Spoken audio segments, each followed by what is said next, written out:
Here is a stat that should change the way you think about everything in this video. 78% of all panic buying happens within a 72-hour window of a triggering event. 78%. In 3 days. That means by the time most people decide the situation is serious enough to act, the shelves are already bare, prices have already moved, and the window to prepare calmly has already closed. We've seen it with N95 masks in March 2020. We saw it with generators after Hurricane Ian in 2022. We saw it with baby formula during that shortage. And every single time, the people who prepared even 1 week earlier paid normal prices, found full shelves, and never had to stress about it. The people who waited paid 3 times as much for half as much product. So today, we're going to cover 23 survival items you should seriously consider picking up before April 15. Not because the world is ending. Not because you need to panic. But because right now supply chains are still relatively stable, prices are still at baseline, and you have the luxury of choosing. That luxury disappears fast. And before you dismiss this, I want you to know that item number 17 on this list is something I have genuinely never seen covered in any other preparedness video. It might be the most cost-effective upgrade on this entire list. We'll get there. If you find this kind of content useful, hit subscribe. This channel covers practical preparedness, gear, and tools for real-world situations, and we add new material every week. Now let's get into it. Before we jump into the list, let me give you a framework that makes everything else make sense. Because understanding the sequence of how global disruptions affect your daily life is the difference between a calm, prepared household and a reactive one. Here's what the data shows. When the Russia-Ukraine conflict escalated in February 2022, energy prices moved within the first week. By week 3, shipping costs on major trade routes had increased meaningfully. By month 2, food prices in U.S. grocery stores were showing measurable inflation. And by month 4, consumer goods prices across the board had shifted. This is the pattern. It's not instant. It ripples.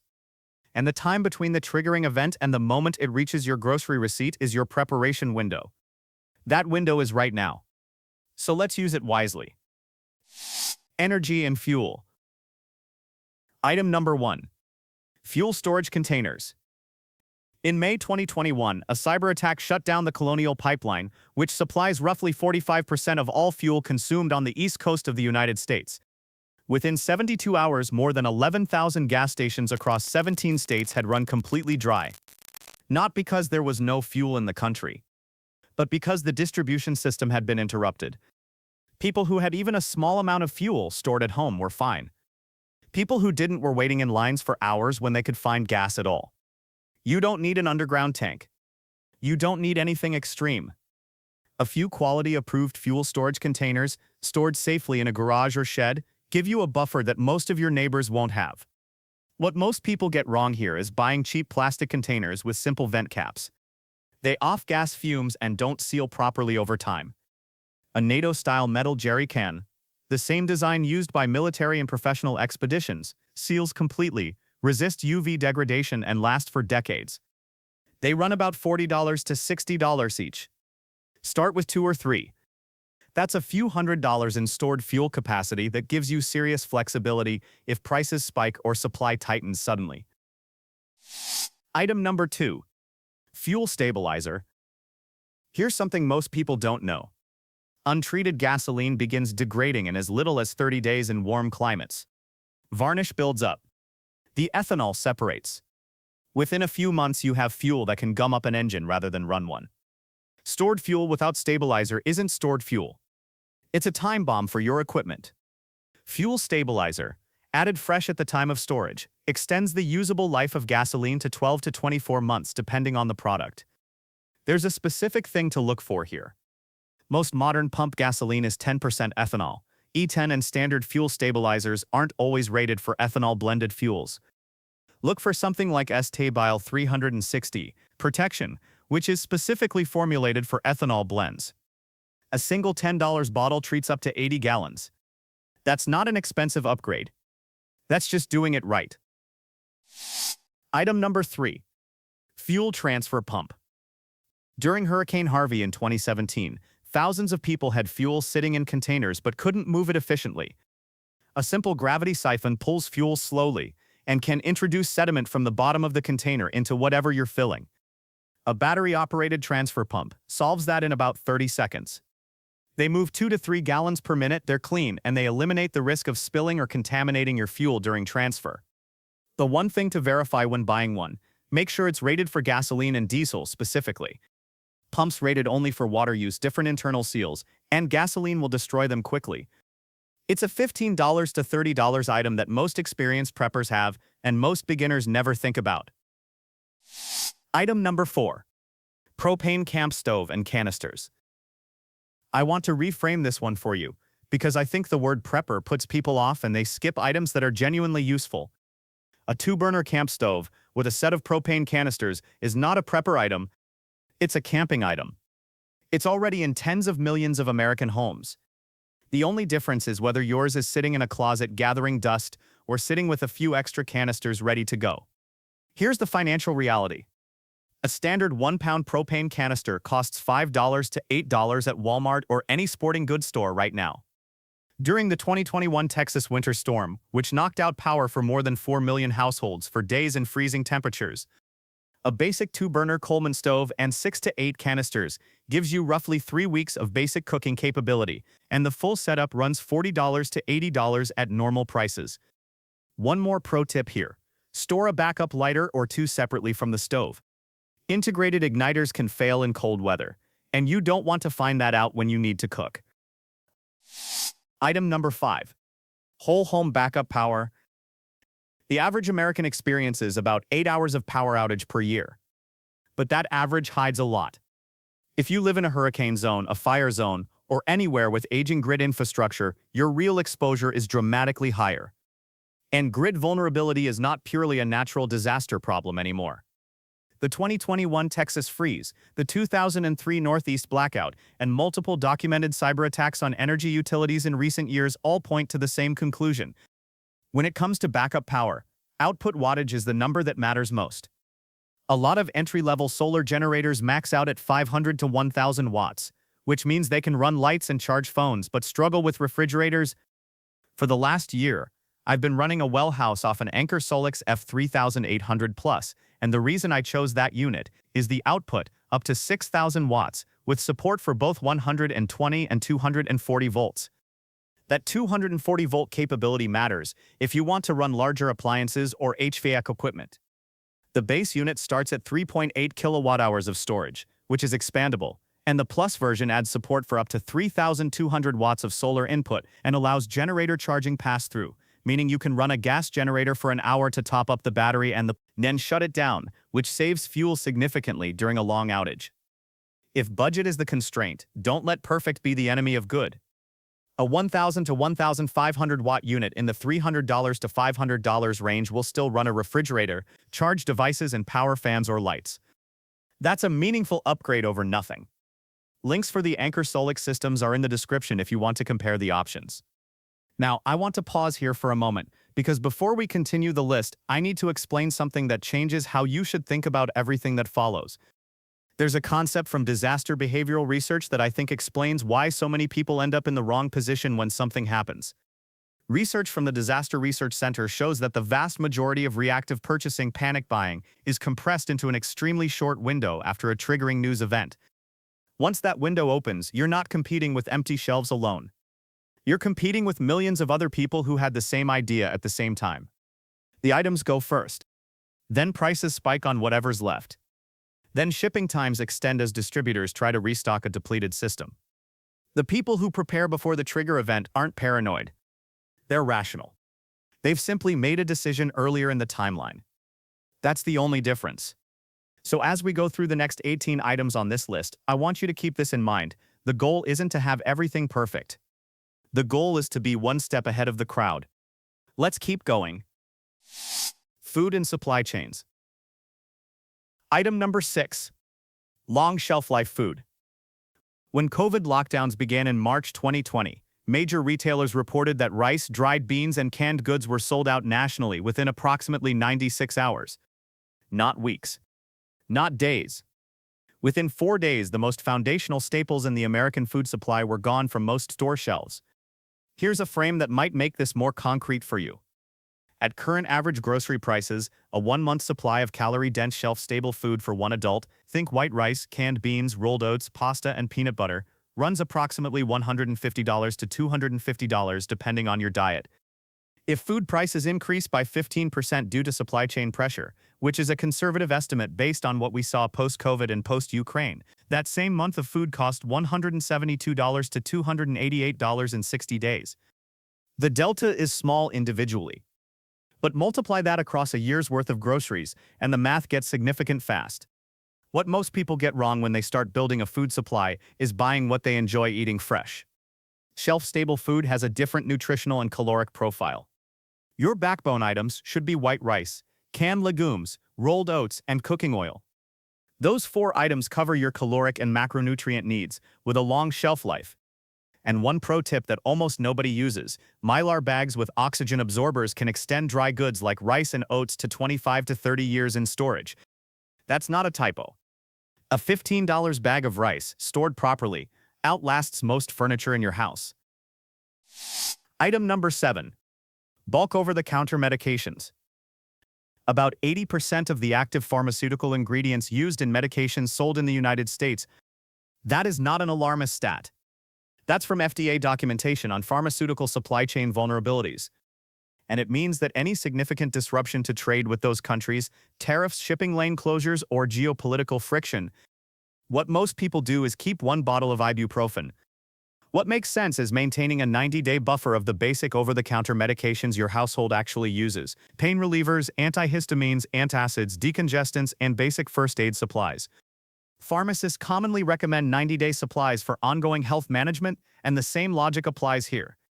One nuance worth knowing: ibuprofen has a shorter effective shelf life after opening than acetaminophen, so rotate your ibuprofen stock more frequently.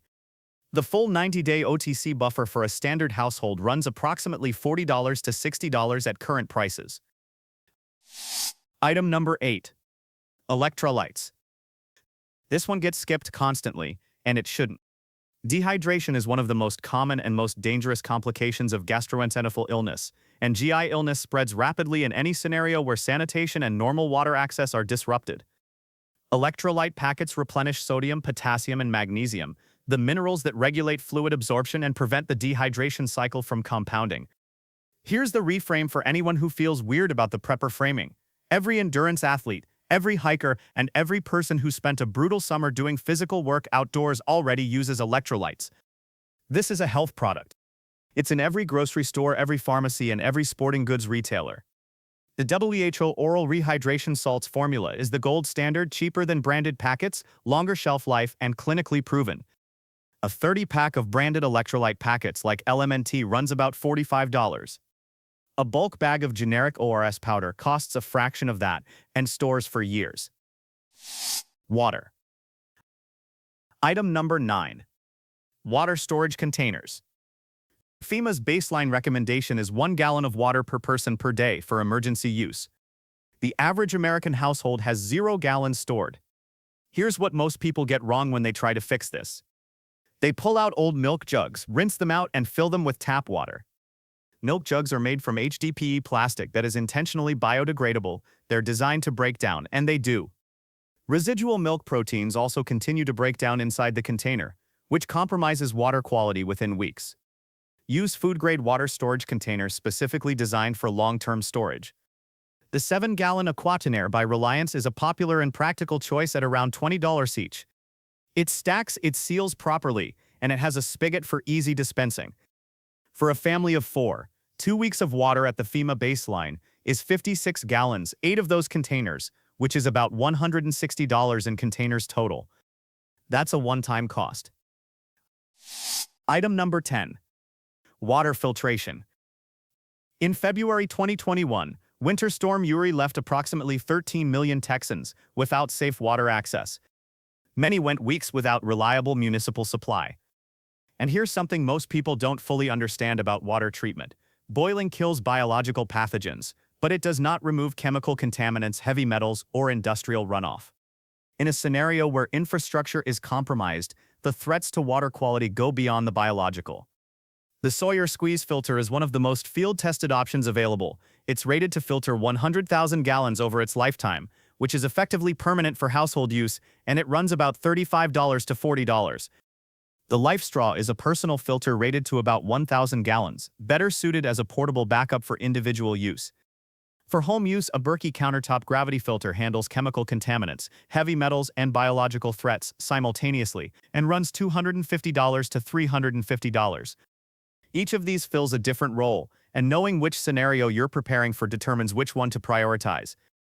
Now, before we move into communications, I want to address something that I don't see covered in any other preparedness channel, something that makes items 11 through 15 on this list even more important than they look on the surface. In February 2024, Change Healthcare, a subsidiary of United Health Group that processes a significant portion of all prescription insurance claims in the United States, was hit by a ransomware attack.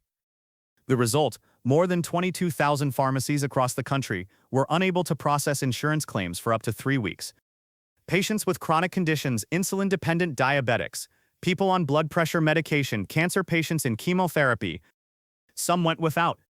Some paid cash at prices they couldn't afford. Some went to the ER. 3 years earlier, in February 2021, a hacker remotely accessed the water treatment controls for Oldsmar, Florida, and attempted to increase the concentration of sodium hydroxide in the water supply to 111 times the safe level. An alert operator caught it in time. But the attack succeeded. The access was real. The capability was demonstrated. These aren't hypotheticals. These are documented events in the last 4 years. And they point to a category of risk that is separate from natural disasters and geopolitical disruptions, but just as capable of disrupting your access to medications, clean water, and communication. Keep that in mind as we cover the next several items.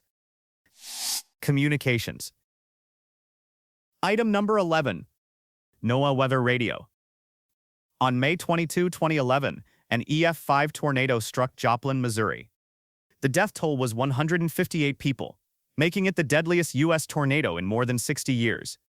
In the aftermath, investigators found that a significant number of victims either received no warning or received warnings too late, in part because cell towers in the warning path were overwhelmed or damaged.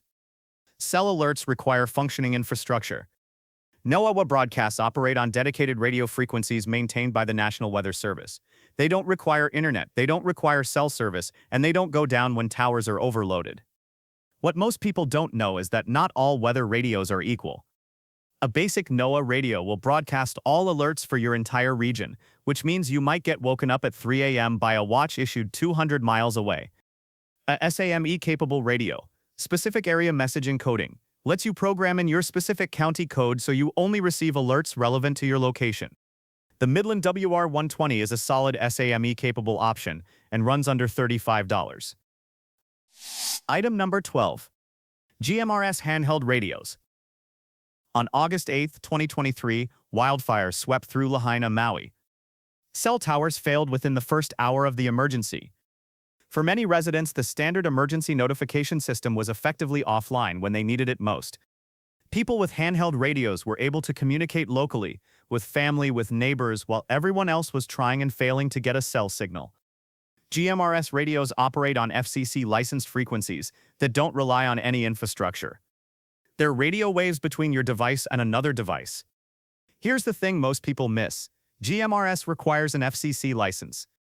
It's $35, there's no test, and it covers your entire immediate family for 10 years.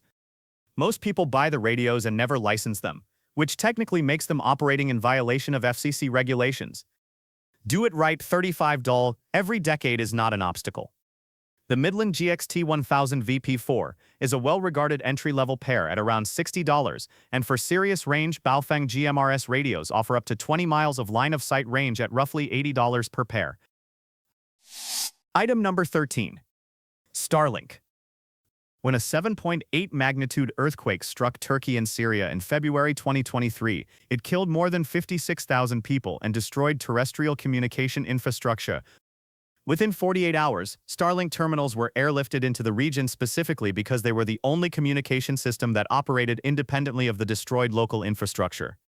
Satellite internet doesn't care if the fiber under the ground is cut or the cell towers are down. It talks to satellites. Most people either have Starlink or they don't, and if they don't, the upfront hardware cost and monthly fee are real considerations. Current pricing on Starlink residential runs approximately $120 per month. What's worth noting is that having any satellite internet option, even as a secondary backup to your primary ISP, means you have a communication system with a completely independent failure mode from your regular service. If you already have Starlink, there's a practical tip that most people skip. Before any outage hits, download offline maps through Google Maps or a dedicated app like Gaia GPS and save key documents and contact information locally on your device. Because if the internet goes down, cloud storage goes with it.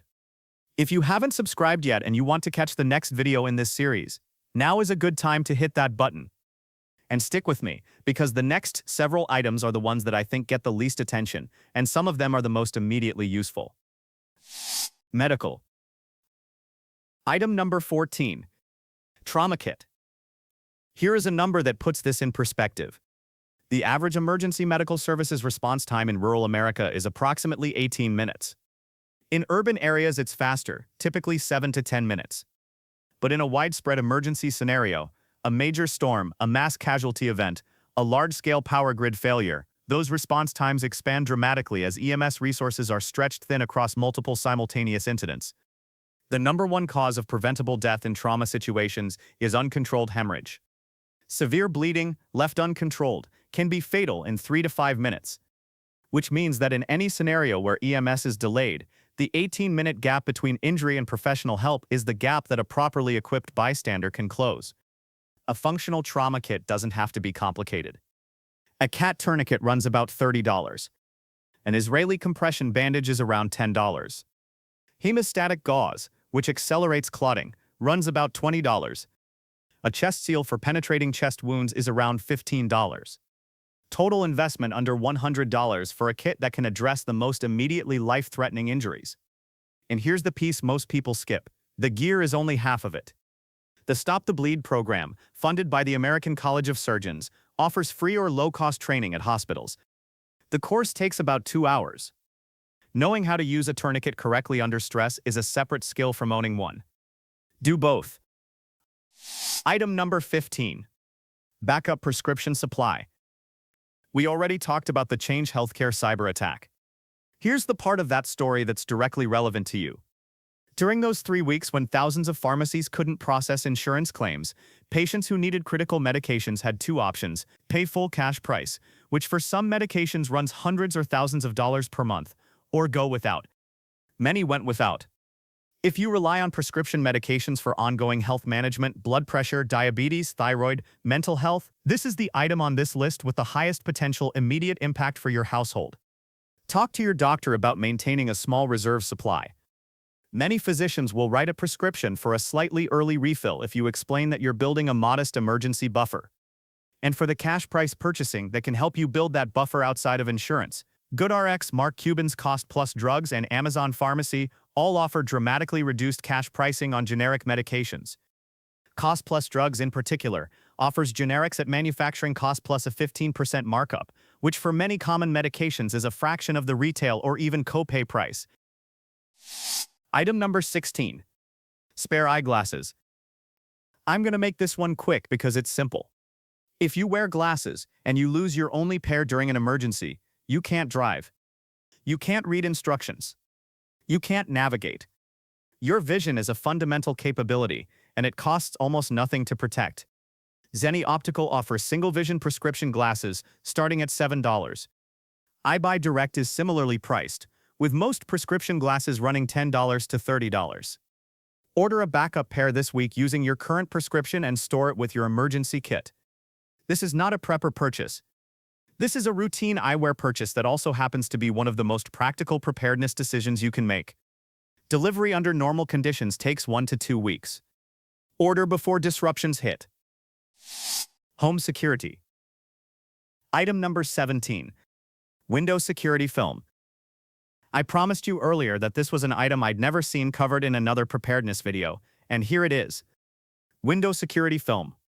Here's what it actually does. It doesn't make glass bulletproof. It doesn't prevent glass from breaking. What it does is hold the broken glass together in a sheet rather than allowing it to shatter into fragments.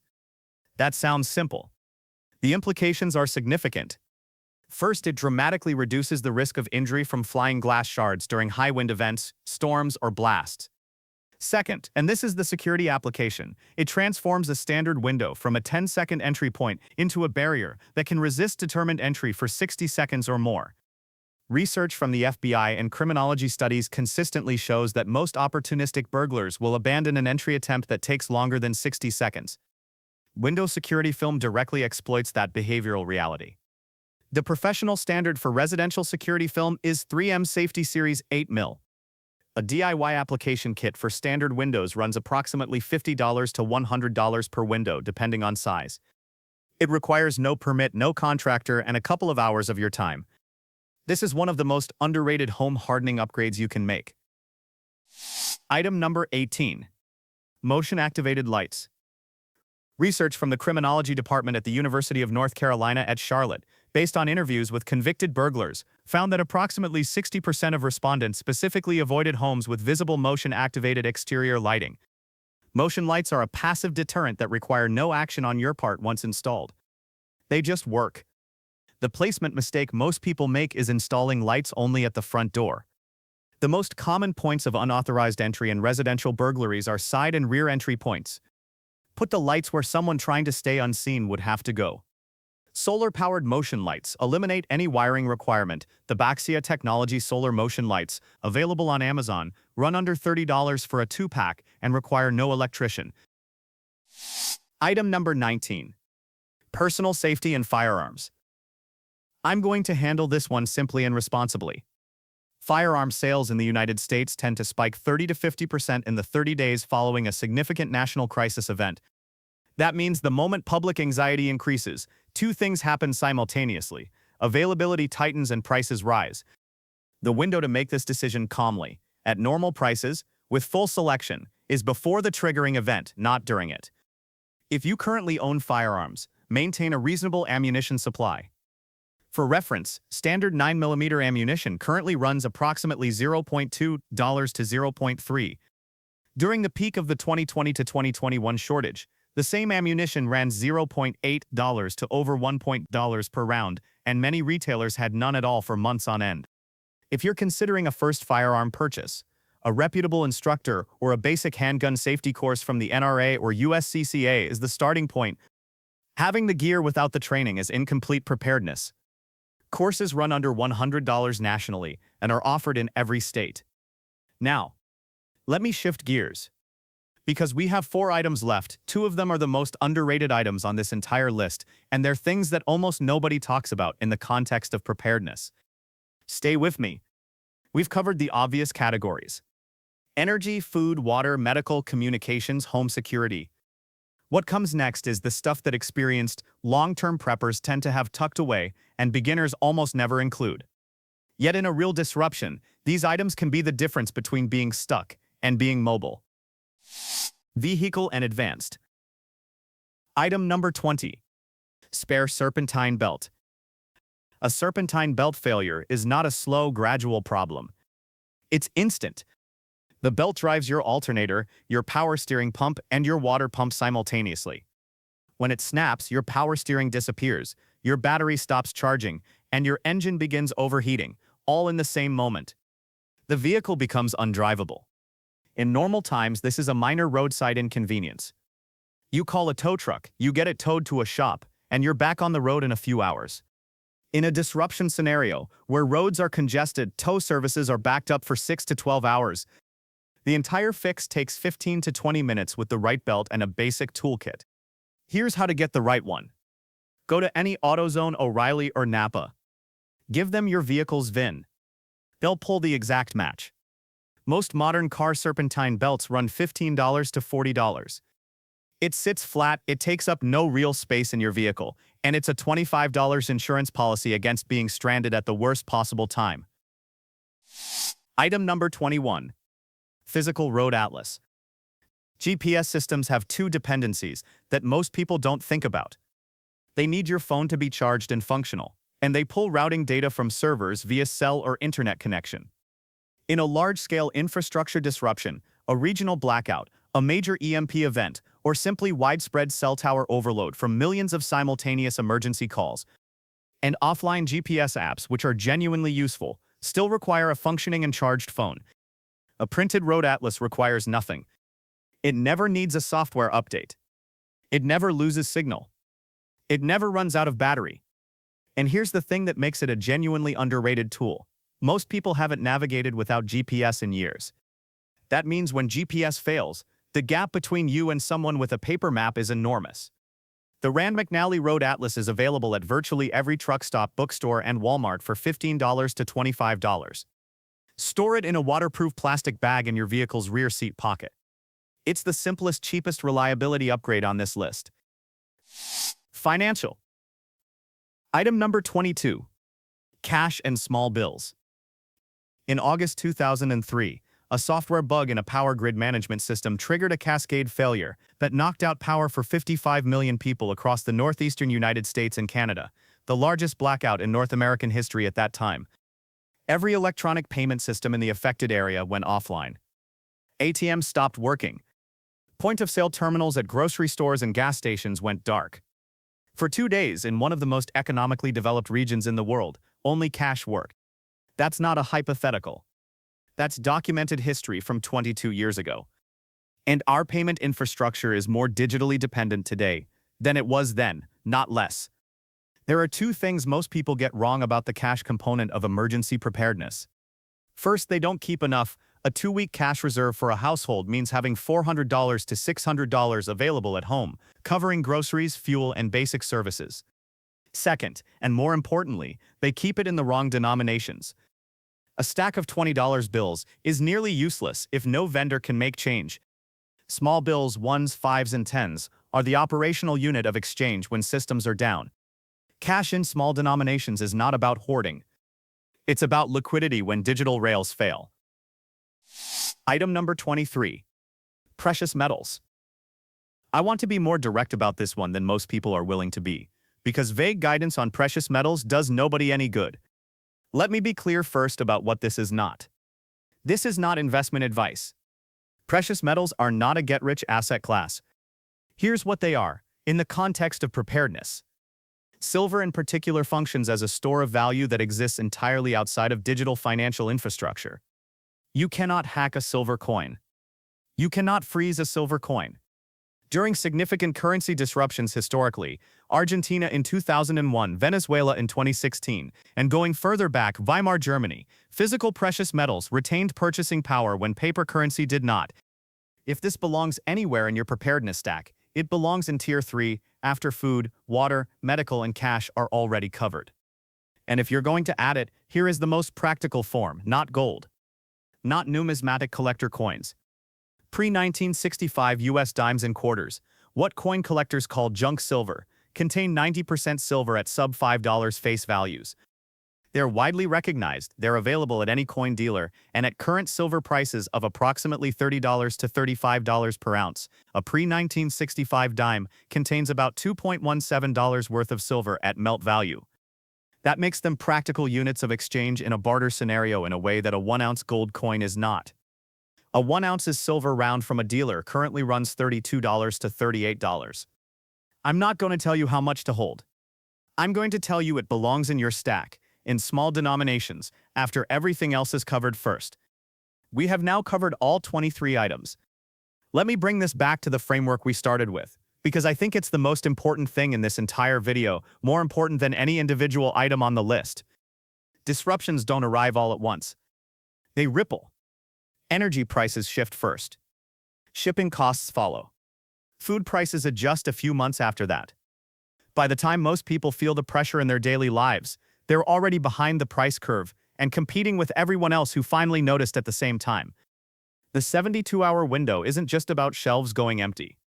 It's about prices resetting. It's about lead times extending. It's about the calm, deliberate purchasing window closing. The goal of everything we covered today is not to accumulate fear.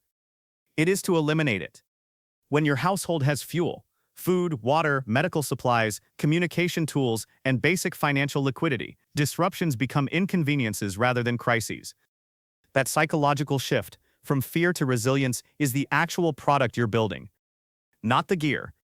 So here's the one action I want you to take in the next 24 hours. Not all 23 items. 1. Look at this list and identify the single most obvious gap in your current setup. The one item where you think, honestly, I have nothing there. Start there. One item this week at normal prices while the window is open. Is there anything you'd add to this list that I didn't cover? Drop a 1 in the comments if you already have at least 5 of these in place. And if you're just getting started, drop a 0. I read these and it helps me calibrate what the next video should focus on. And speaking of the next video, in my next one, I'm going to cover the one item that most people buy first when they start preparing. And I'm going to make the case that it might actually be the last thing you should prioritize. It's counterintuitive, it's a little controversial, and based on what I've seen work in actual emergency situations, that video is coming soon. Make sure you're subscribed so you don't miss it. I'll see you there.